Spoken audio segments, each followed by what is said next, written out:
Imagine not being able to read the paper because your hands were shaking. Imagine not being able to read newsprint as your world faded to black. The National Federation of the Blind, Newsline, Indiana.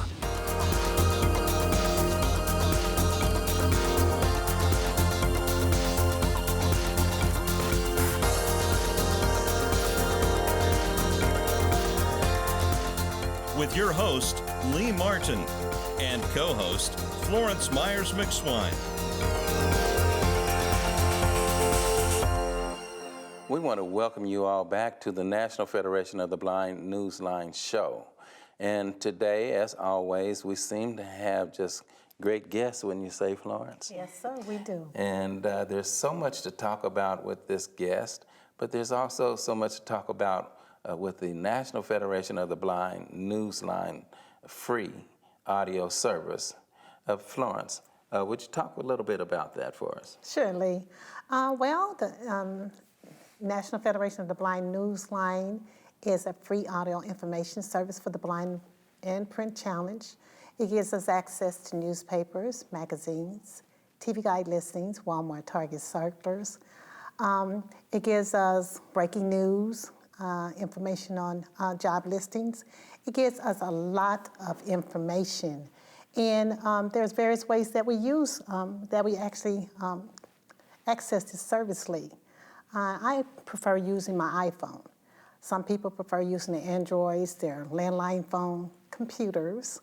Alexa is another tool that we use to access the service, and the digital player from the Talking Book and Braille Library. And so it gives us a lot of information, and as you said, Lee, it's free.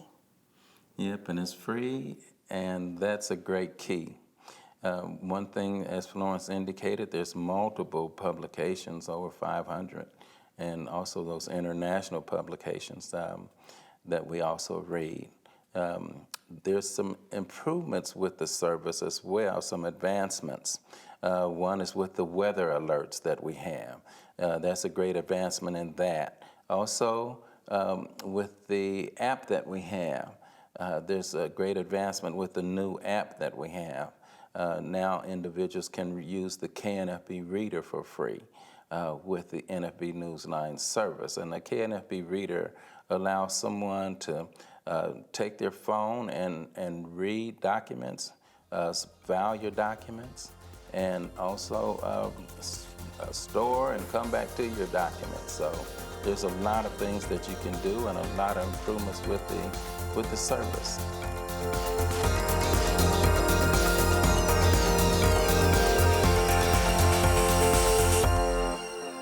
I'm Danny Wayne Beamer, Program Manager of the Elder Blind Program at the Will Center in Terre Haute, Indiana. I introduced the NFB Newsline to seniors in 13 southwestern counties in Indiana. I also utilize the NFB Newsline for my radio station public affairs shows. The NFB Newsline, experience it today. Learn more by calling 855-963-6476 or visit nfbnewsline-in.org. We are the nation's blind, and we read NFB Newsline.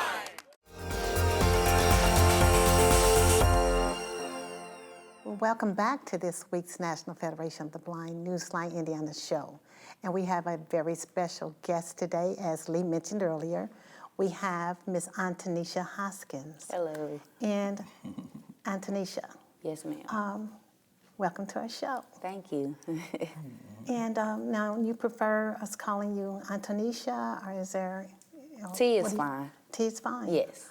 Okay, and T, you are mother, your student, an advocate. Yes. And what I would like to do is find out more about you, Antonisha. Okay.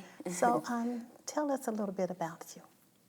Well, I am T. I'm a mother. I'm 30 years old. I have 3 children, a 13-year-old named James, a 2-year-old named Legend, a 1-year-old named Alice. I'm a full-time student at Martin University. I'm a full-time mother for sure. I have done hospice work, CNA work for the past 13 years. But I took a break from the working field so that I could be with Alice full-time to care for her as her caregiver. So that's pretty much Okay. what I'm doing. All right, now you were born in the Indianapolis area. Are you from Indiana originally? Yes, I'm from the west side of Indianapolis. Okay, all right. And so now education, let's go back a little bit about you. Okay. You were educated in, what is it, township or public schools? In Wayne Township. Went to Rhodes Elementary. I went to BDJ, Ben Davis Junior High, and then I went to Ben Davis High School. Okay, all right. And now I want to talk about you. And now you said you're a mother Yes. of 3. And you said your oldest is 13? Yes, he is. Okay, and your youngest is 1. Yes, she is. Okay. And you also mentioned that you take care of your children, you said medically. So what's going on with your children? Well, my 2-year-old Legend, he has been having issues with his respiratory, with his lungs. He was a premature baby, so he was born at 33 weeks. He spent about a month in the NICU, and then once I got to bring him home, I still noticed that, things weren't quite right. So I took him to so many doctor visits, specialists, and they just couldn't seem to, put a finger on what was going on with him. And so I would keep track of like every single piece of paper, every single hospital visit, ER visit. I would take my own notes and research to try to figure out what was going on with him. And then when the Legend was 13 months, I found out that, I was having another baby. So I had Alice. She also was a 33-weeker. She spent about 4 weeks in the NICU. And then I breastfed both of them. But Alice, she was 5 pounds when she was born. By the time she was about 7 months, she only was 11 pounds. And so I would constantly breastfeed her. She would constantly throw up, and they just couldn't figure out what was going on with her until I suggested that we do a swallow study, basically, to figure out why she was throwing up. And most of the times, the swallow study just shows if a person can tolerate thin liquids, which is like regular water. And then the next step would be nectar thick. So it's just a little thicker than the regular water to see if maybe just the thickness will help, with the swallowing. And they even tested her for honey thick, which is basically like Jell-O. And she still had the fluid going into her lungs rather than going down the trach into her stomach. She had something called tracheomalacia. And so with that, it's basically where it's a flap in the throat that it doesn't sit still. It doesn't open when it's time to swallow to send the fluid down the right place. It goes into the lungs, which caused her to have pneumonia, upper respiratory infections. And so we ended up getting a CAT scan for her, and that's when we found out that she had something that's called a right subclavian artery. And what that means is that she has an artery on the right side of her heart that is supposed to be on the opposite side, and it's compressed with vessels. So it's stopping the blood flow and the oxygen from going to her brain sometimes and through the right side of her body. And so we have been seeing specialists for that, getting multiple scans, trying to figure out how to fix it, how to correct it. I've had second and third opinions to, try to figure out what was the best plan for her. And each time I've had a different opinion from a different specialist through a different network, they've each said that even if it was their own child, they wouldn't do the heart open chest surgery on her because it would be more of a risk than it would be of a help.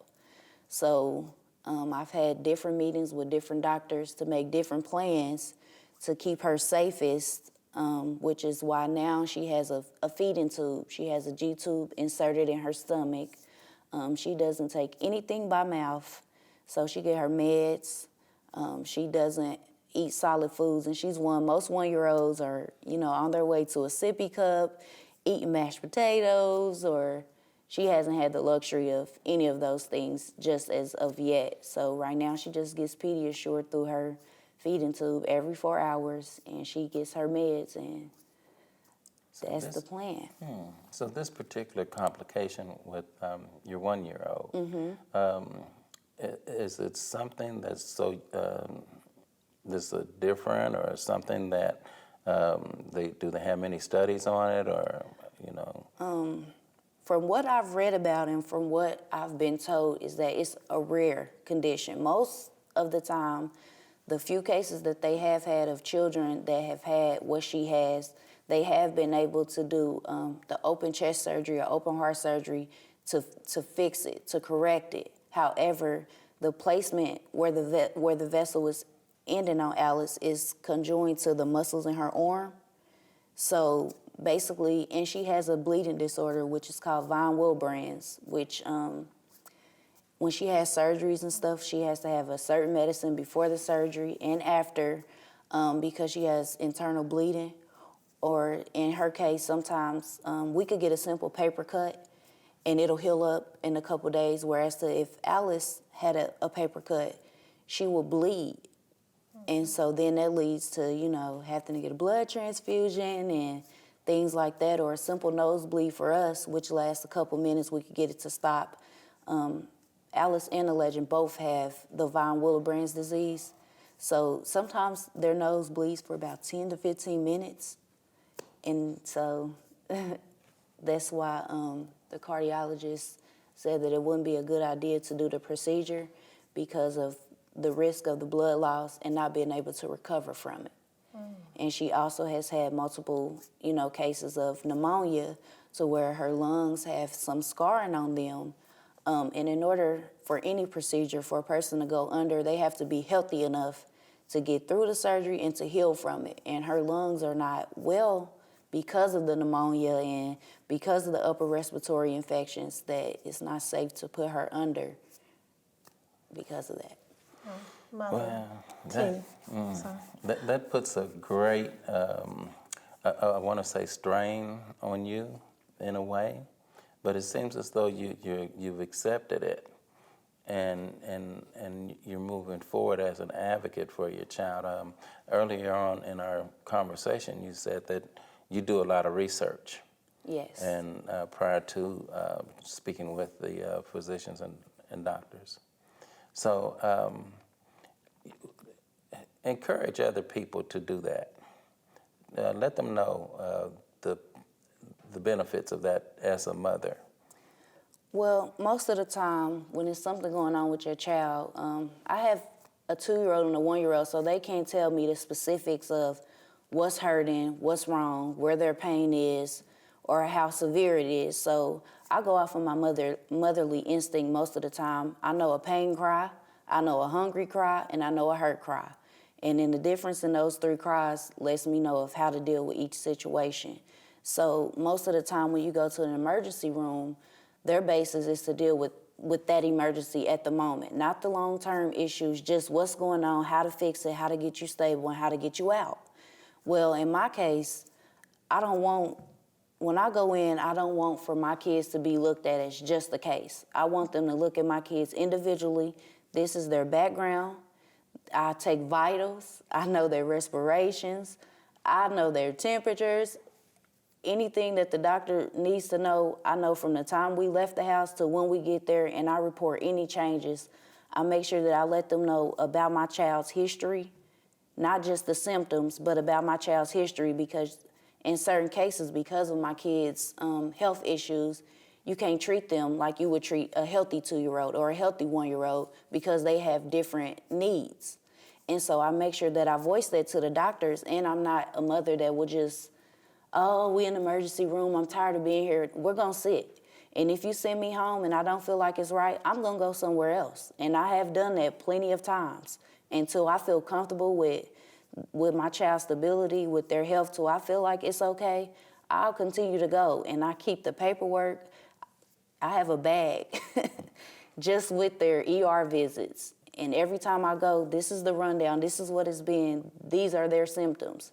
And so a lot of the times the doctors look at me and they say, you know, you don't see a lot of people, you know as much as you know, and you look young, and I'm glad that I look young, but I know what I know. Yes. And my kids can't speak for themselves, so I'm going to speak for them because these are my babies. And if I don't feel comfortable taking them home and feeling like it's safe, I'm going to voice that. Most people are not sure most of the time. And I used to be like that at first with a legend, like, okay, I'm just gonna take him home and hope it gets better. But as I've gone through my journey with a legend, and now with Alice, I'm not just a yes person anymore. I'm not that person that you can tell anything to and I just run with it. I know what I know.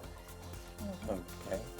And we're going to come back with more of I Know What I Know and this great inspiration.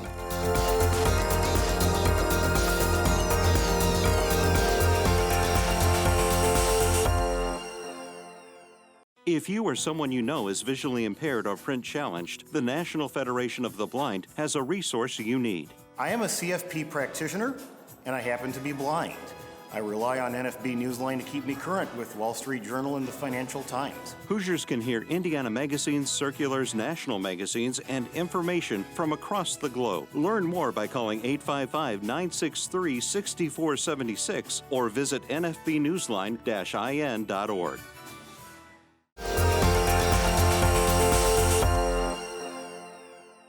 Welcome back to this segment of the National Federation of the Blind Newsline Indiana. And we've been speaking to our guest today, Ms. Antonisha Hoskins. And I'm going to call you T. Let's just continue talking about your journey and your advocacy for your children. One thing I will say is, like I said before, with my 2-year-old, I was the mother that was going with anything the doctor said because they're doctors and I'm not. But as I've gone on, trying to figure out exactly what's wrong with him, I've learned to do my own research. I've went as far as going to Goodwill's on the first Saturday of the month when everything's 50% off and getting books. I read a lot of books. I also do research on the web. As I go through their paperwork, any diagnosis that they have, I Google it. I look up the definition. If it's a word I don't understand, I put that word in and look up the definition and look for examples. And I look for signs, all the signs and symptoms that I need. And I just write everything down. I have a notebook of all the notes that I have, any questions that I'll have in the future for the doctors or specialists. And also, I know my children. I pay attention to them. So I know when I go in what questions I want to ask. I know what I want to let the doctor know. And I also let them know that I'm not just that mother, that you could tell anything anymore because I do my research. I know my homework. And doctors, they're human. They make mistakes. Things get looked over. And so that's one of the reasons why I have in the past gone to second and third opinions through different networks just to make sure that something is not missed because it happens often. And I just really want other mothers out there to know that, if you haven't looked for it in the past, it doesn't make you a bad mother. It just means that you don't know. And my point is to inform and to try to educate. I don't know everything, but I research and I try to know. And so basically, my point of advocating for my children is because they don't have that voice yet, and I am that voice for them.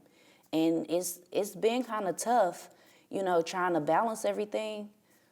But I'm figuring it out, and I'm not going to stop. I'm never going to give up. So that's basically why I want to be an advocate, so I could just show that mother out there that don't know the answers or is trying to figure it out or is feeling like she's being unheard. I just want you to know if you out there, you got somebody else that's been through it, I'm going through it, and I'm with you. Now, T, Yes.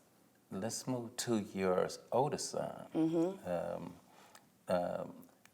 James, am I correct? Yes, James. Now, James has experienced some things in life, and while we were talking about your other two siblings, children, now let's talk a little bit about what James has experienced and how it's impacting him and the family. Okay, well, James is my 13-year-old. He's a 7th grader, and he's in middle school. This is his first year in middle school.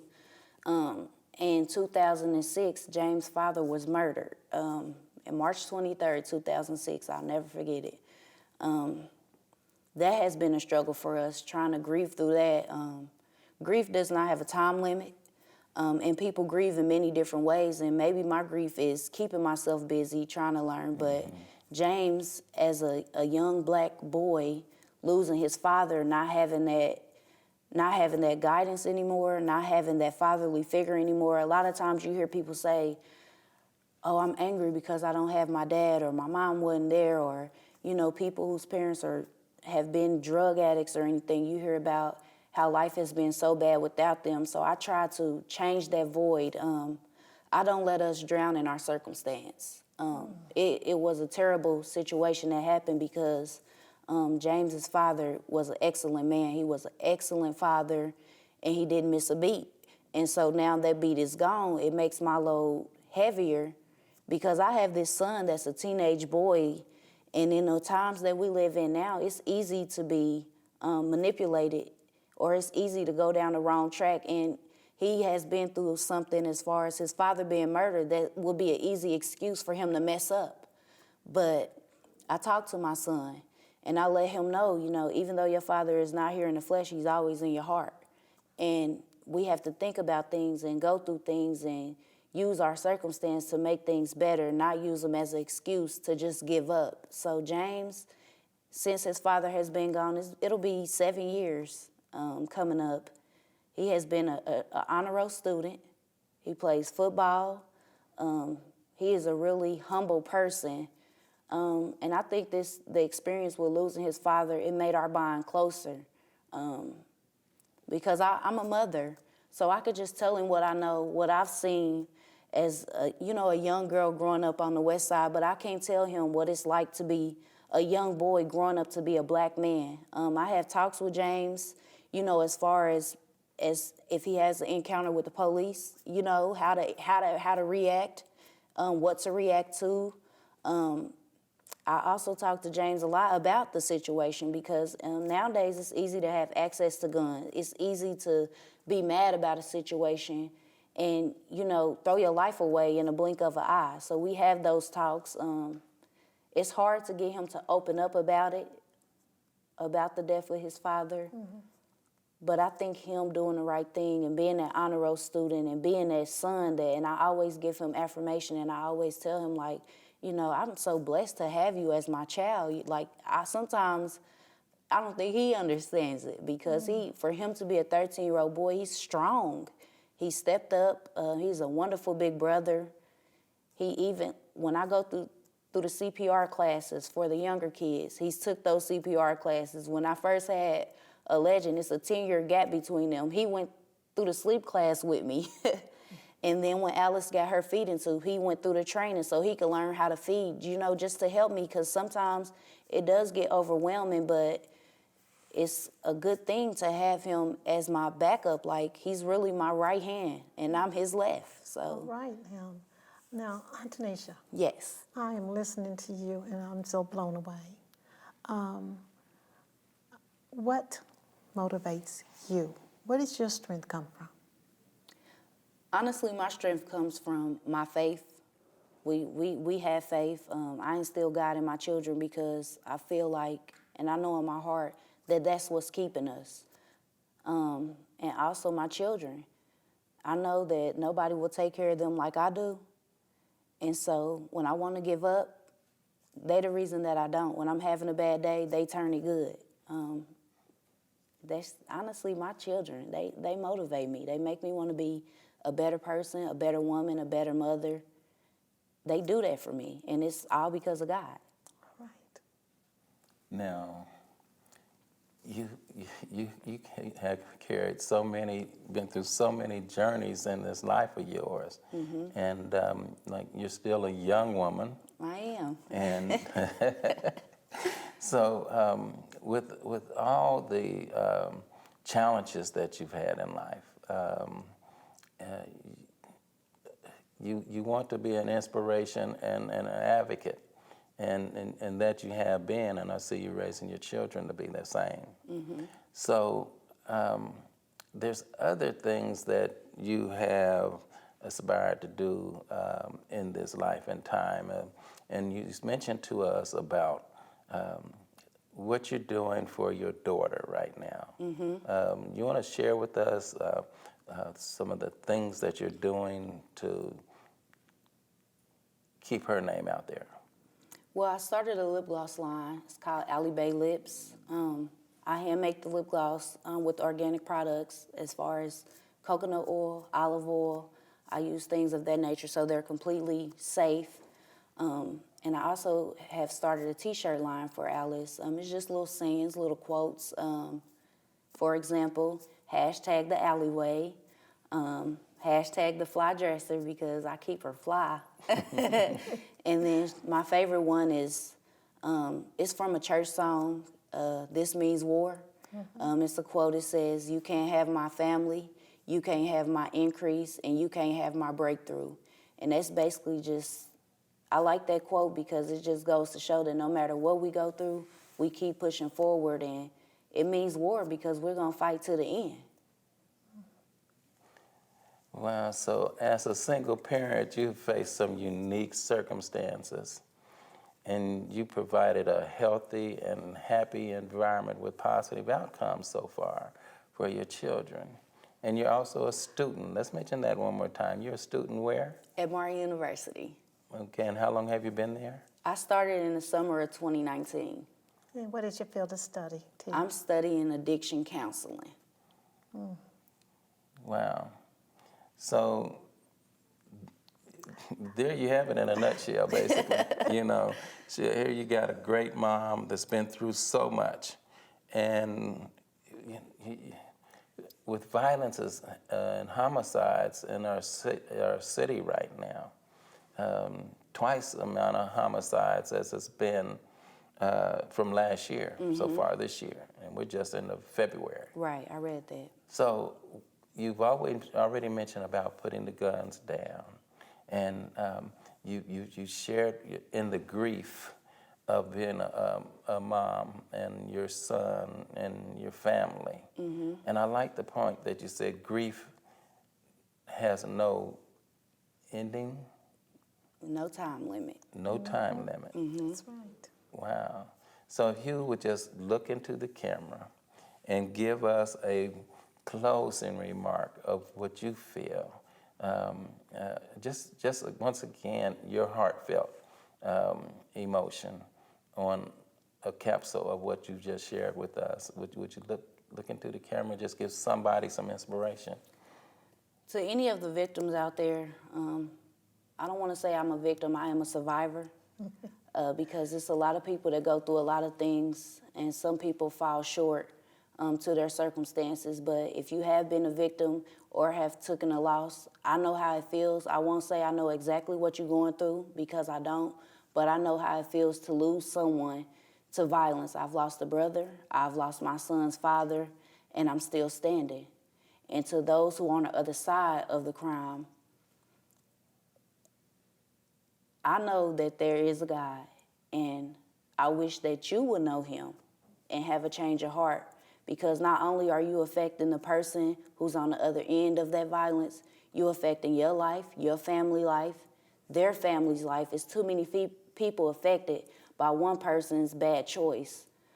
I just feel like in the times that we're living in now, people need to know God, and people need to learn to forgive, because one split second, one bad mistake will cause a person a lifetime of pain, and you don't even know the chain of hurt that you could cause by making bad decisions or bad choices. But if you are a victim to that circumstance, you have to find that light. You have to pull yourself out that darkness. You have to find something to still stand for. I'm still standing, and you can too. Okay. Well, there you have it from Ms. T. And we want to say thank you for joining us today, and join us again on our next National Federation of the Blind Newsline show. So take good care of one another, family and friends. The National Federation of the Blind, Newsline, Indiana. For more information, go to nfb-in.org or call 855-963-6476. That's 855-963-6476. The National Federation of the Blind encourages you to live the life you want.